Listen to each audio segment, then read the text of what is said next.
Duck Dynasty's Jase and Missy Robertson are familiar faces to millions. He's the sarcastic son of Phil and Kay Robertson and helps run the famous family business. Jase and Missy married straight out of high school, and the early years were filled with joy. First, they welcomed their son Reed into the family, and later Cole. A few years later, they decided to have another baby, and that's when the challenges started.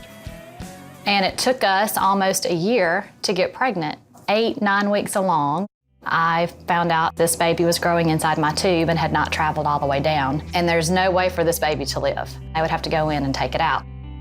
She soon healed and 3 months later was pregnant again. But due to an oversight, there were serious complications.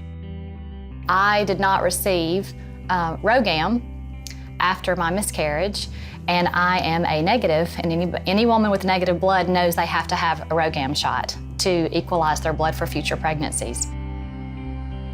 Doctors told Jase and Missy there was only a 1% chance this baby would live.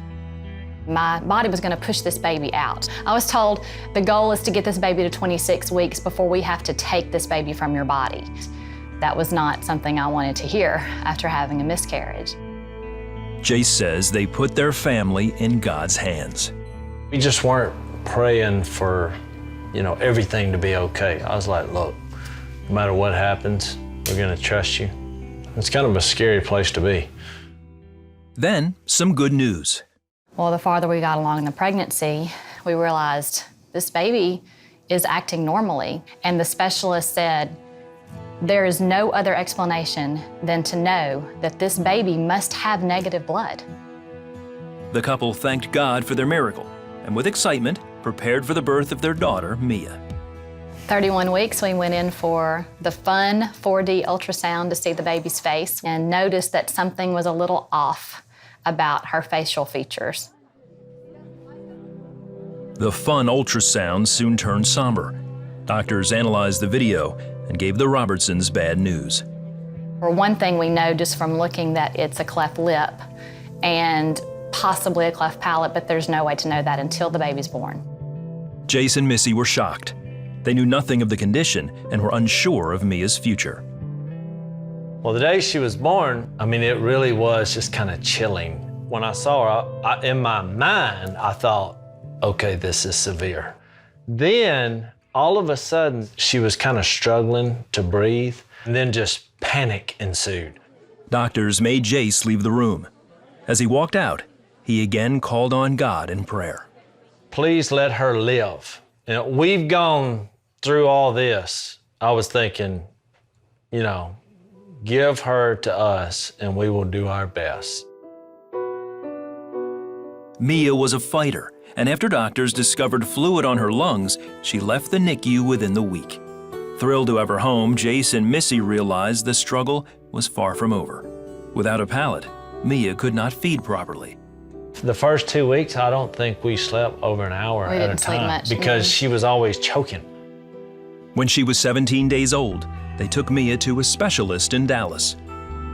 They created what we call like a fake palate, and it's like a roof of their mouth until they're old enough and can handle that palatal surgery. However, that sounds great, but that was the worst day of my life. It was bad. I was real emotional when she was born. Now we haven't had any rest. We walk in there, and this doctor shoves this plaster in her mouth. Like way too much and way too forceful.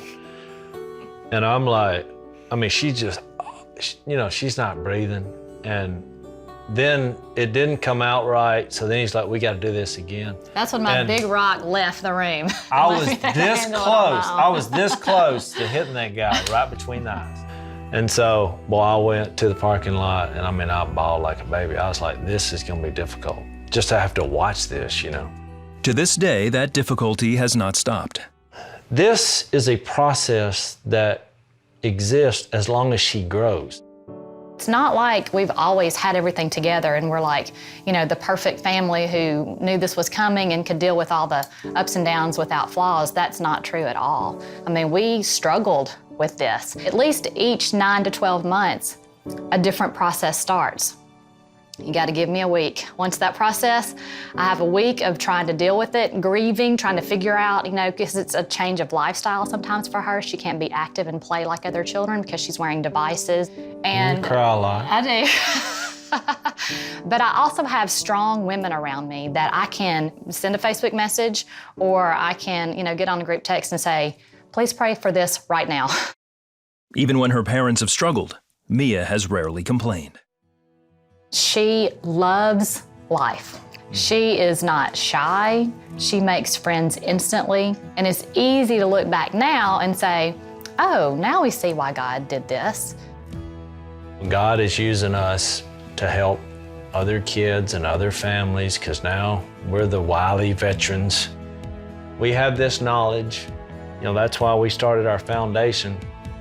We're like, you know what? We need to talk to these people and try to help them. She teaches us, truly it is the spiritual nature of us that is the most important. She's so friendly and people gravitate towards her is because all the suffering she's gone through has created this perseverance and this character and then this hope. Well, who doesn't want hope?